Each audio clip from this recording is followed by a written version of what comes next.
Ya, kita mulai coba itu. Assalamualaikum warahmatullahi wabarakatuh. Waalaikumsalam warahmatullahi wabarakatuh. Yang saya hormati Bapak Ibu dan staf karyawan, untuk pagi ini ya kita langsung aja. Jadi agenda ini adalah kita pembekalan ya, pembekalan pas dengan format ujian nanti yang akan beda dengan ditambah persiapan kita untuk perangkat ajaran 2023-2024 ya.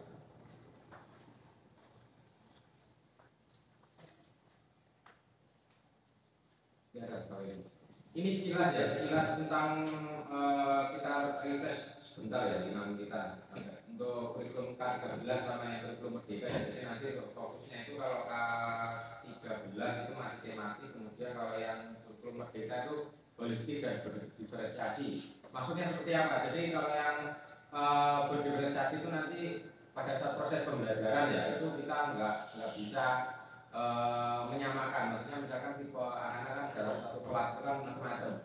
Ono sing seneng gak guru itu, ono sing seneng ku apa? Tipe murid itu yang sukanya cuma baca, kemudian cuek sama gurunya itu ada. Jadi bermacam-macam. Jadi nanti kita harus pada saat pembelajaran itu ada yang namanya pembelajaran berdiferensiasi. Jadi kita pastinya berbeda-beda.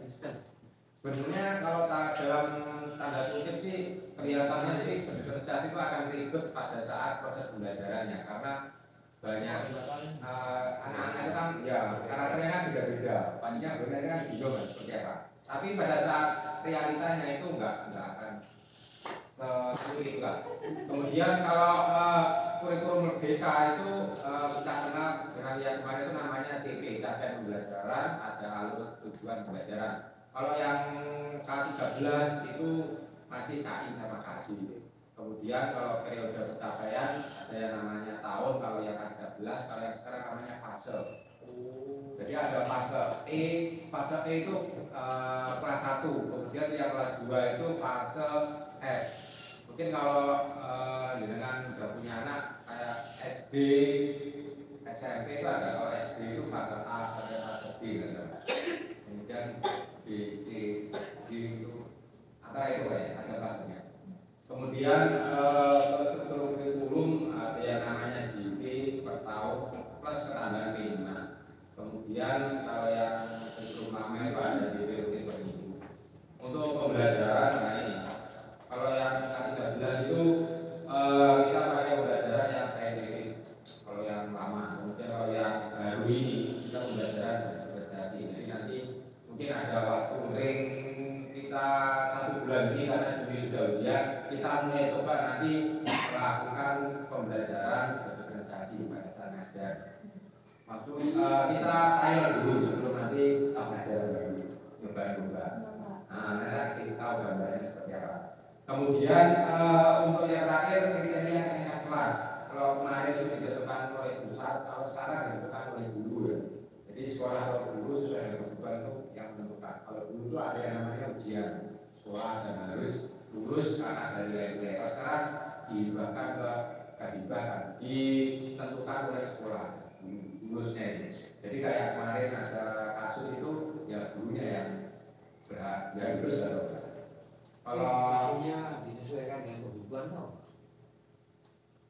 Jadi gini Mbak, disesuaikan kebutuhan itu misalkan setiap kalau dulu ya, dulu itu kan ada syaratnya. Misalkan kalau kita sekolah harus ujiannya itu minimal nilainya berada 60 atau 55. Kalau ujiannya pada saat ujian sekolah itu nggak sampai nilai itu harus mengulangi lagi.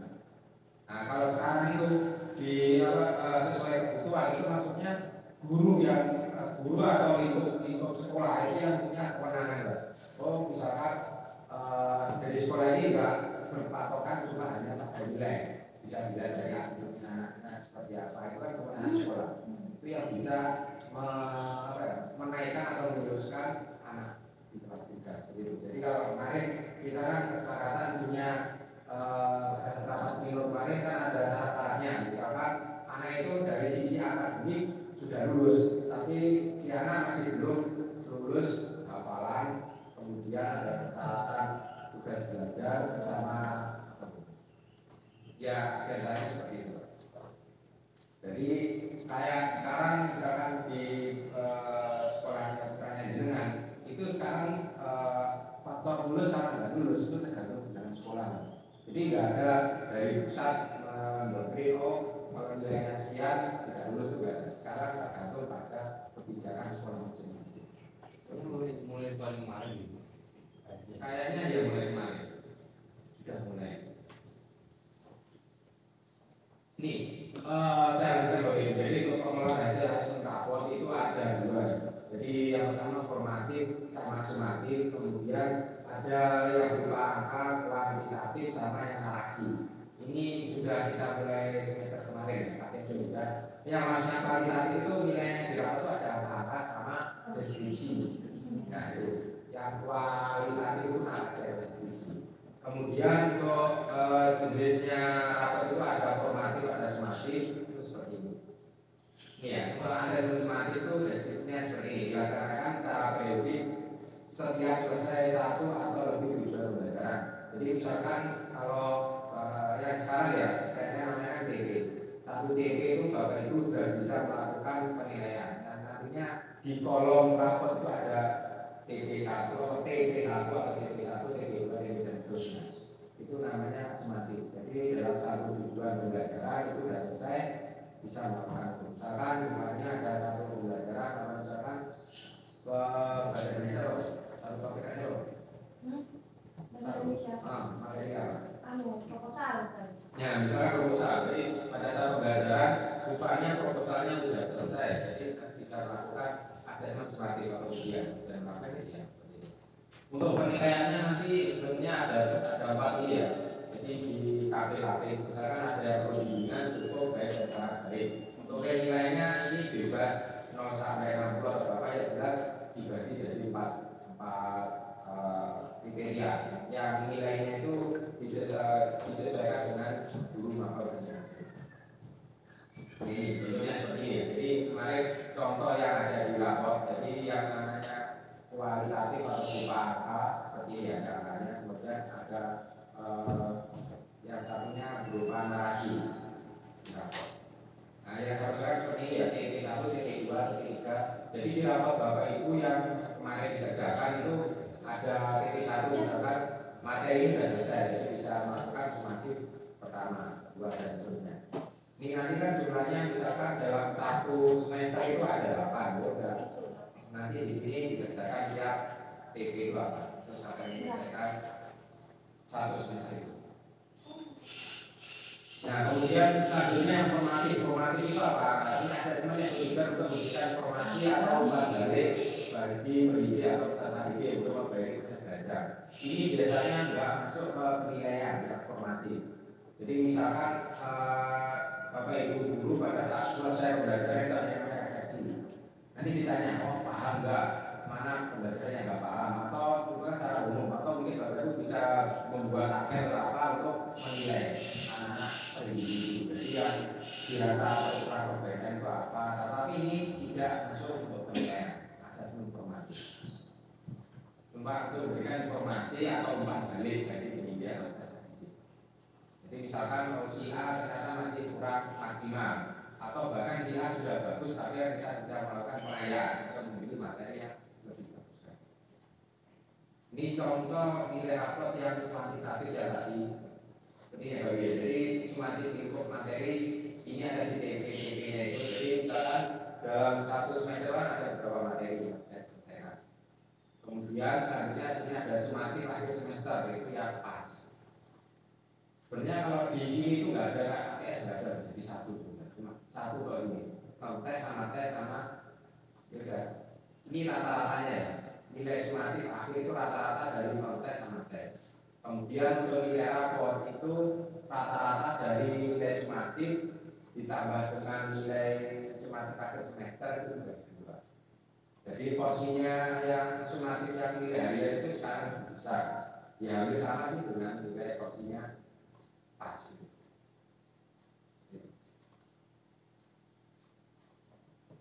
Ini yang lingkup tujuan pembelajaran yang tadi narasi. Ini juga sudah ada di rapor yang kemarin Bapak Ibu buat ya. Jadi misalkan si A misalkan nilainya seperti apa berupa narasi. Ya, ini sekarang kita mulai untuk pembelajaran diferensiasi ya, sekarang saja. Jadi nanti contohnya dari saya di grup contoh RPP-nya nanti Bapak Ibu bisa menyesuaikan. Bagaimana belajar berdiferensiasi dapat memenuhi kebutuhan belajar dan membantu peserta belajar. Ya, ini langkah-langkah untuk pembelajaran berdiferensiasi. Yang pertama, yang jelas pada saat Bapak Ibu guru melakukan pembelajaran ada tujuan. Misalkan ini membantu pusat. Endingnya adalah anak-anak pada saat melakukan atau ada kegiatan tertentu ya bisa membuat sebuah proposal. Kemudian setelah itu menganalisa kebutuhan belajar murid berdasarkan aspek. Ini bisa Bapak Ibu lakukan di awal semester ya. Jadi tidak harus setiap pembelajaran melakukan analisa. Ini meliputi minat murid, kemudian kesiapan belajar murid dan profil belajar murid. Itu seperti apa biasanya ada belajar. Kemudian yang ketiga adalah menganalisa penerapan 3 strategi diferensiasi. Ini sudah intinya ya. Jadi misalkan kalau Bapak Ibu di RPP itu kegiatan ini. Ya. Jadi di sini ada diferensiasi konten, proses sama produk. Gambarannya jelas kalau konten itu sebenarnya materi. Misalkan bisa berupa PowerPoint, kemudian bisa berupa video dan lain-lain.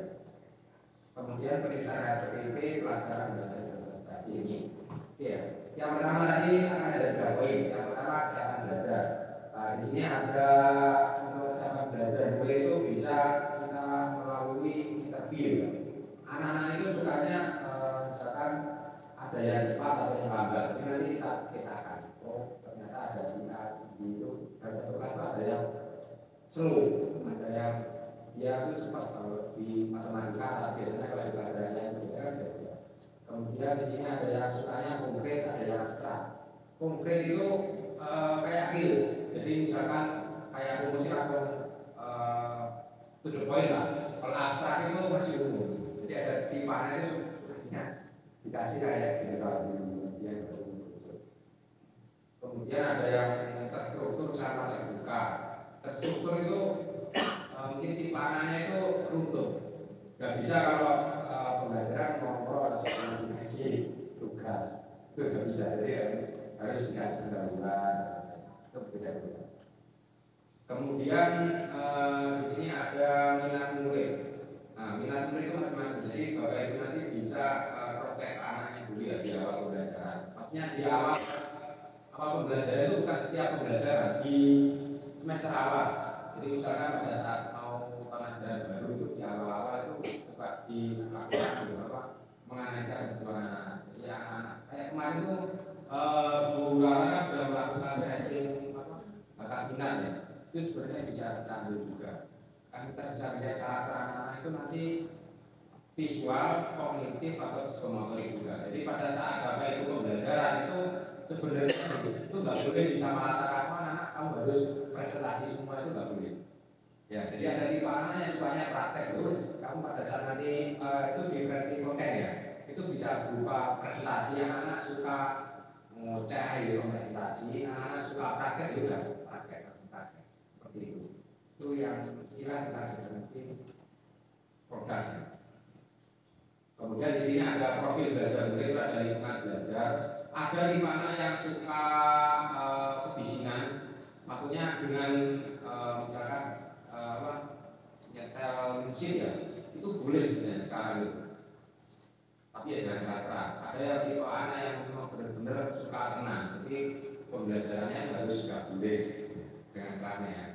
Tapi kalau ada beberapa yang suka dengan misalkan sambil pakai mobil atau apa ya nggak apa-apa. Tapi dalam artian pembelajarannya ya berjalan. Kemudian di sini ada gaya belajar, tadi ada audiovisual, visual, dan estetik.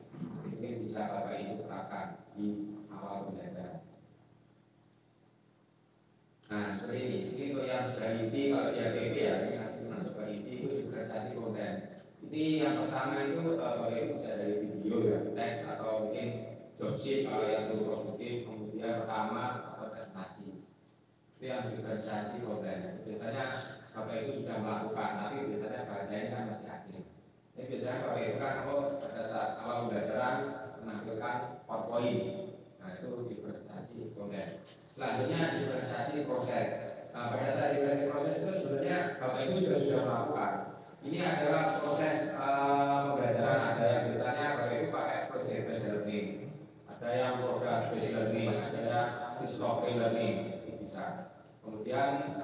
juga model pembelajaran yang diskusi, ceramah, atau role playing itu nggak apa-apa. Jadi kan ceramah, pembelajaran ceramah nggak apa-apa kan mungkin pada saat pembelajaran ya ada siswa yang sukanya itu tipe-tipe anak ngomong apa pendengar setia, jadi gurunya yang ngoceh itu ada pendengar itu ada yang seperti itu.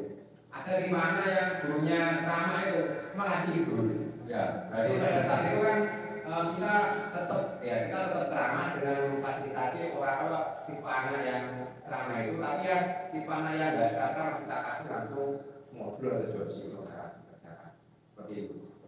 Jadi nggak harus pembelajaran itu bareng gurunya ceramah yang saya pernah karena dia nggak suka memaksakan mendengarkan, biasanya malah tidur. Jadi langsung aja kita kasih joksit tadi kemudian dengan model pembelajaran yang lain. Kemudian diferensiasi produk itu hasilnya ya kan anak-anak suruh presentasi semua kan ada di mana yang memang dia nggak bisa ngomong, ya nggak apa-apa, kita nggak bisa maksimal, nggak bisa paksakan. Jadi kita bisa melakukan kayak misalkan anak itu ternyata bisa ngomong apabila pada saat praktek, ya udah jadi hasil akhirnya anak itu langsung demonstrasi praktek di depan. Seperti itu. Ada yang di sini berupa video, nggak apa-apa. Jadi anak nggak pada saat tampil di depan itu pada saat prosesnya ya di proses itu direkam. Ada yang suka vlog biasanya kalau di TKD kan banyak itu nggak apa-apa. Jadi nanti hasil produknya itu anak-anak rekaman video apa nanti pada saat presentasi cuma menampilkan videonya itu. Jadi program itu macam-macam. Ada anak yang nggak iso, sekarang nggak bisa gaya video, nggak iso praktek, iso ini menjelaskan dari udah apa. Misal nggak bisa sama sekali Pak. Pastinya ada. Jadi anak itu pastinya kalau kita bisa mulai pasti ada punya kelebihan. Entah itu sukanya dari misalkan ya ada visual, kognitif atau visual, ada yang auditorial atau yang kinesthetik, itu pasti salah satunya pasti masuk. Kalau nggak itu pasti ada yang condong ke entah itu visualnya, auditorialnya atau kinesthetik. Kinesthetik itu kan praktek, karena anak suka praktek. Kemudian yang visual itu anak suka kayak pembelajaran suka melihat video atau berarti anak itu saya lihat suka aja buat video. Kemudian yang auditorial itu biasanya yang anak suka rame, pakai ngoceh, itu biasanya speaking-nya bagus. Meskipun ada kalanya pada saat materi itu nggak nyambung, tapi nyambung ngomong, tapi seperti itu. Jadi kita bisa proses diferensiasi programnya sesuai dengan keahliannya anak. Jadi pada saat nanti misalkan Bapak Ibu sudah akhir pembelajaran ya misalkan ada produk, anak-anak suruh presentasi, misalkan suruh untuk kerja, bisa ada yang presentasi, ada yang itu tadi di sini ada vlog juga, kemudian laporan tertulis itu juga boleh laporan tertulis. Jadi macam-macam karena kita juga di Guru Merdeka itu kita tidak bisa memaksa anak kamu harus bisa presentasi semua juga. Tapi kita bisa wadai dengan misalkan anak itu ternyata buat videonya bagus dan kita cerita boleh. Barangkali di pembuatan video itu nanti bisa anak bisa maksimal. Mungkin kelebihannya di sini. Ya, selanjutnya di sini ada PSE. Jadi nanti pembelajaran kedepannya itu RPP-nya itu ada budaya positif, pembelajaran berdiferensiasi, sama yang terakhir itu PSE. PSE itu pembelajaran sosial emosional. Ini pun sebenarnya sudah dilakukan saat tidak langsung. Itu ada 5 kompetensi. Yang pertama kesadaran diri.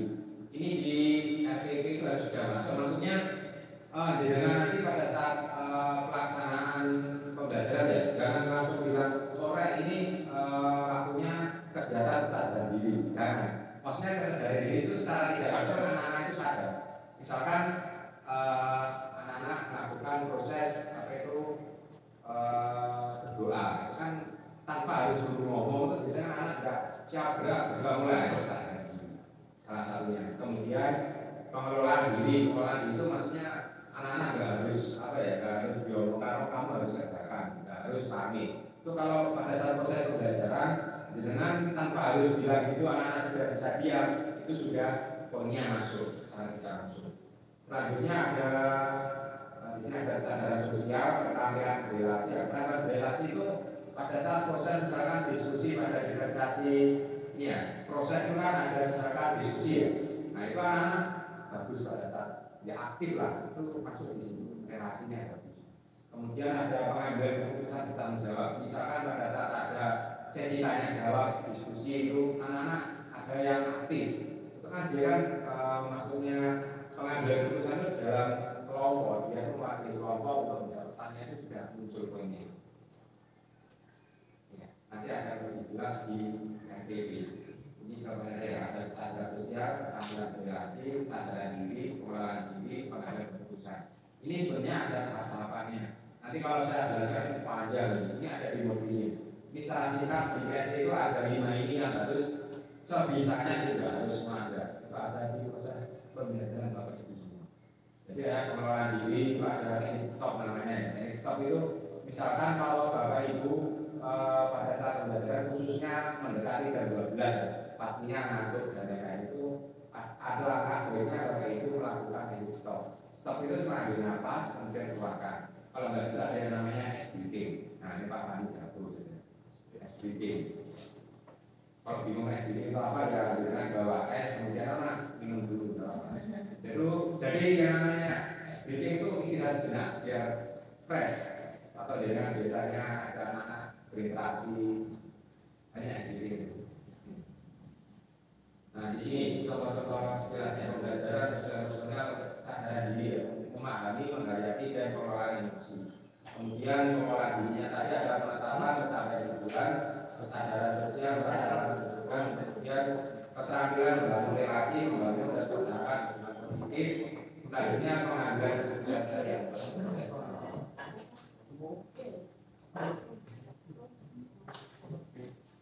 Ini kelihatan nggak boleh? Tidak. Ambilkan di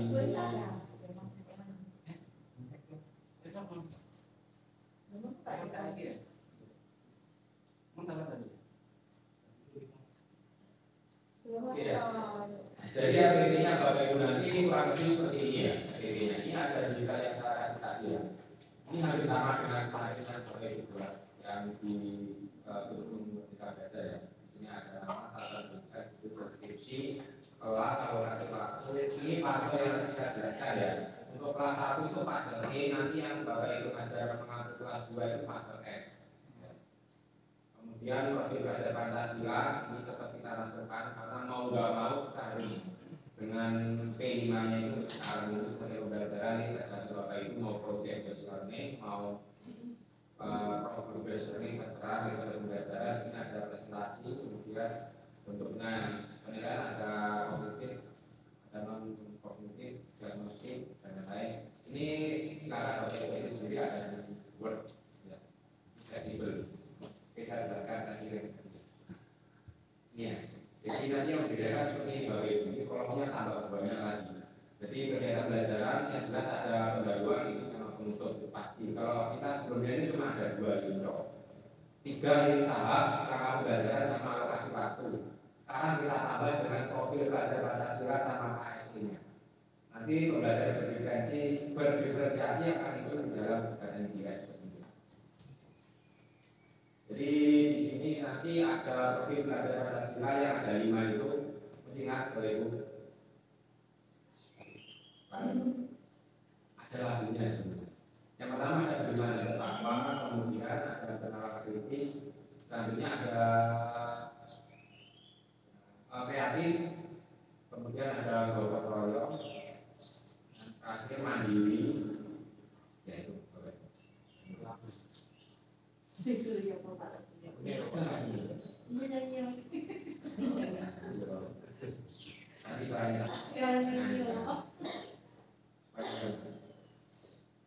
Iya, jadi yang pertama sebenarnya ini sudah ada sadar diri memberi salam, kemudian berdoa dan lain-lain. Nah ini kan anak-anak kalau secara spontan sudah melakukannya itu poinnya ini sudah masuk. Tapi jangan jelas. Akhirnya poin pertama sadar diri, kamu sedang berdoa ya. Ini cara eksplisit atau secara tidak langsung anak-anak melakukan. Jadi kalau sudah melakukan tanpa harus kita suruh, berarti ini sudah masuk. pembelajaran poin-poin yang tadi ada 5 tadi. Kemudian kalau P5 gimana bertakwa ya di kaku-kaku mau ternyata kalau bahwa agama itu kan masuk ke gimana takwa. Dan selanjutnya ngecek kondisi peserta didik kehadiran itu pengelolaan diri. Ya. Jadi maksudnya kita pada saat itu kan melakukan agensi itu dan masuk pengelolaan diri. Ini sebenarnya sudah dilakukan Bapak Ibu sama dengan. Cuma kita pada saat STP-nya itu dilakukan. Kemudian ini ada budaya positif ya, kita didik membuat kesepakatan kelas. Ya. Sebenarnya kesepakatan kelas itu dilakukan ada yang jangka panjang ya, jangka panjang itu dalam artian 1 semester yang harus disepakati bersama. Ada yang cuma 1 pertemuan. Jadi misalkan dalam 1 pertemuan ini kesepakatan kelasnya, misalkan tertib, pulang harus bersih, kemudian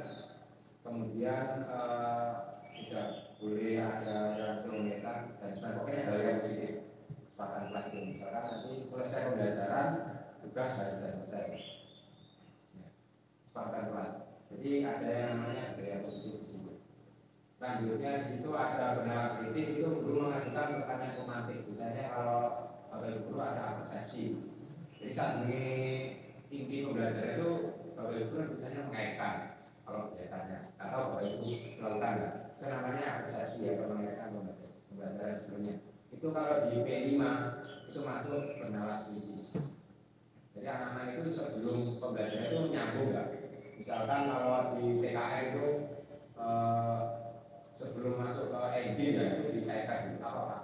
Itu biasanya. Kalau misalkan materinya engine, materi sebelum masuk ke engine itu biasanya apa? Saya tuh tanya-tanya ke anak-anak.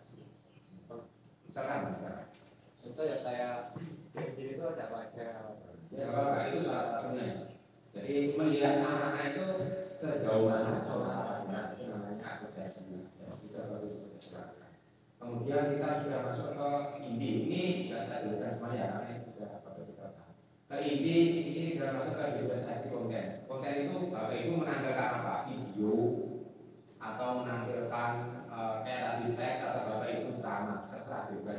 Itu diferensiasi konten kalau di pembelajaran diferensiasi.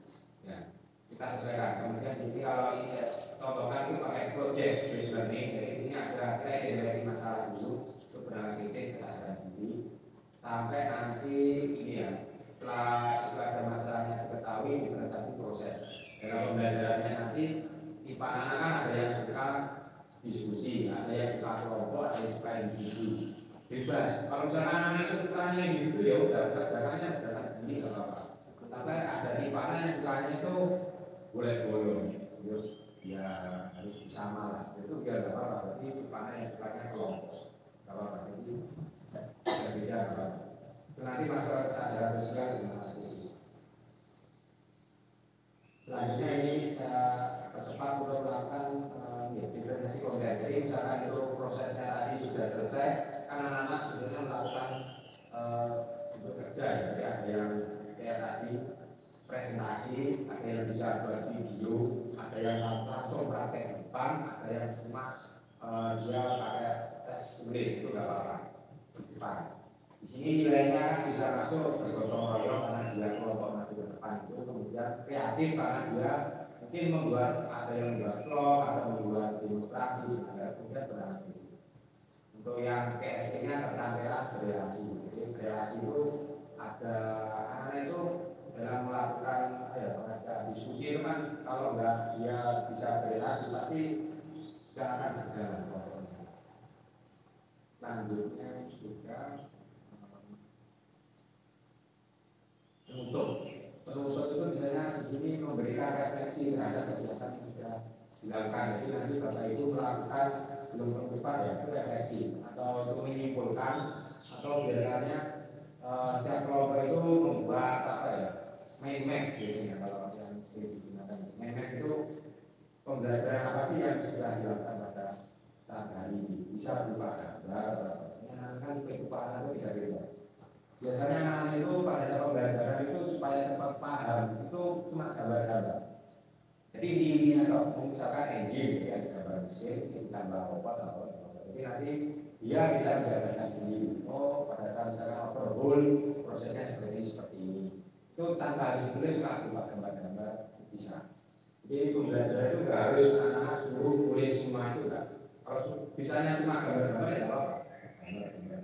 Poin-poin. Oke, itu saja Bapak Ibu untuk pembelajaran itu ya, berdiferensiasi. Jadi nanti ini akan Bapak Ibu lakukan secara mandiri di rumah misalkan, karena kita kan waktunya juga masih banyak ya sampai di bulan Juli. Dan hal baiknya Bapak Ibu juga bisa memulai trial sebelum nanti kita ajar baru. Kita masih ada 3 minggu ya untuk pembelajaran. Coba nanti Bapak Ibu lakukan untuk pembelajaran berprestasi sama yang PSDR. Jadi mulai misalkan pada saat berprestasi konten tadi Bapak Ibu bisa nggak hanya video, mungkin bisa nih Bapak Ibu ceramah ya. Mungkin ada di mana yang ngantuk, kalau Bapak Ibu ceramah ya langsung kasih aja modulnya. Nanti langsung dikerjakan seperti itu. Ketimbang nanti ada yang sebagian suka, memang tipenya suka Bapak Ibu ceramah, ada yang satunya yang dipaksa ngantuk. Nanti ketimbang Bapak Ibu ngantuk sendiri gitu ya. Kemudian pada saat proses itu ya dibebaskan anak-anak, ada yang sukanya anak diskusi, ada yang suka anaknya langsung mengerjakan individu. Tipenya seperti itu tidak dibebaskan. Kemudian verifikasi program itu Bapak Ibu juga nggak harus semuanya disamaratakan presentasi. Kalau anak-anak tipe anaknya sukanya video ya silakan video Bapak. Sukanya langsung pakai di depan ya pakai di depan. Kalau sukanya cuma suka speaking ya ada yang berupa gambar aja, gambar-gambar ini tanggal di depan kemudian anak bisa menjelaskan. Yang untuk yang sesi pertama saya akhiri, mungkin ada pertanyaan sebelum kita masuk ke pembekalan untuk ujian pas. Moga Bapak Ibu masih ada waktu 1 jam lagi. Iya, apakah dalam satu modul itu harus ada kan PSI-nya itu kan harus ada kembali. Ya, harus semuanya. Jadi yang paling bagus itu semua tercakup. Tapi kalau cuma bisa 3, 4 atau cuma 2 ya nggak apa-apa. Tapi angka bagusnya kalau semua kriteria itu bisa masuk. Jadi itu dalam tanda kutip itu kita sukses karena nalarnya anak itu sosial emosionalnya itu bisa masuk semua. Kayak tadi ada kayak sadar diri, oh ternyata anak itu sudah sadar tanpa harus disuruh sudah bisa kan berdoa sudah. Kemudian ada pengelolaan dirinya juga, ada juga keterampilan membangun relasi. Jadi nggak harus gurunya kali-kali aktif beliau materi, tapi ada salah satu misalnya kelompok itu yang sebagai leadernya pas dia harus masuk dulu. Jadi itu berarti dia membangun relasinya sudah bagus. Seperti itu. Tidak apa-apa, nggak harus semuanya. Tapi lebih bagus kalau kelima-limanya bisa terakomodasi.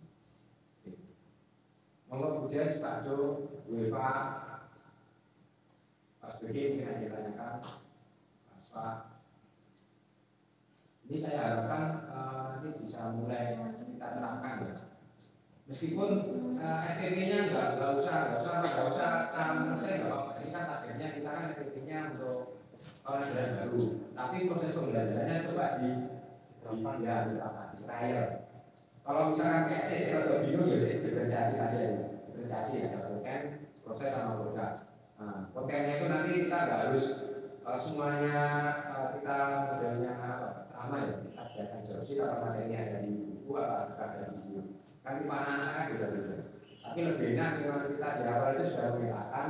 Jadi nanti pada saat diferensiasi konten itu nggak terlalu banyak. Misalkan anak-anak tipenya cuma suka visual sama tipe apa ya? Bukan tipe audio yang kebenaran. Jadi kan kita nggak harus ngecek ya. Tampilkan aja video karena anaknya tipe suka melihat visual itu ya video aja. Kalau misalkan seluruh kelas sukanya visual, tapi kalau ada kalanya ada yang sukanya dia audio ya mau gak mau kita harus menjelaskan. Karena anak itu ternyata lebih paham apabila bapak ibu guru yang menjelaskan. Kalau kasih video itu nggak paham. Jadi ini mau nggak mau kita harus ada berapa itu. Tanya Pak, Yeah. untuk misal ya kan, misal kami sudah menyelesaikan bahasa kuning ini tertarik lah, selesai materinya itu bentuk evaluasi dari saya ke anak itu gimana? Itu tadi Pak, jadi kan ada yang namanya disipasi kalau di interpretasi seperti ini Pak ya.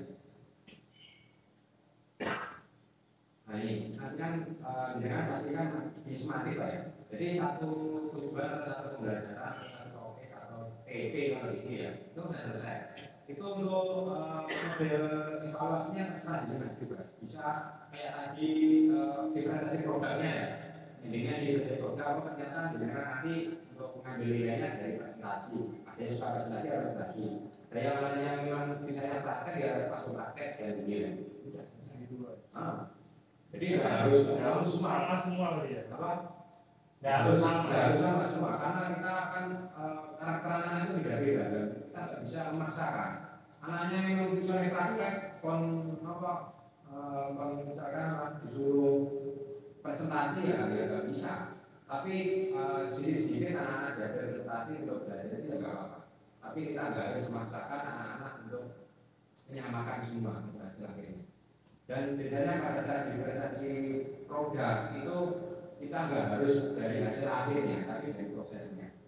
Oh ternyata pada saat anak-anak berdiskusi itu ada yang suka praktek. Oh di situ ternyata anak itu bagus prosesnya. Tapi pada saat hasil akhirnya ternyata pada saat praktek nggak bisa. Tapi pada saat prosesnya bisa. Jadi kan kita nggak harus menjas hasil akhir. Ada lagi yang mau ditanyakan? Pak Jo, monggo. Kalau nggak ada kita langsung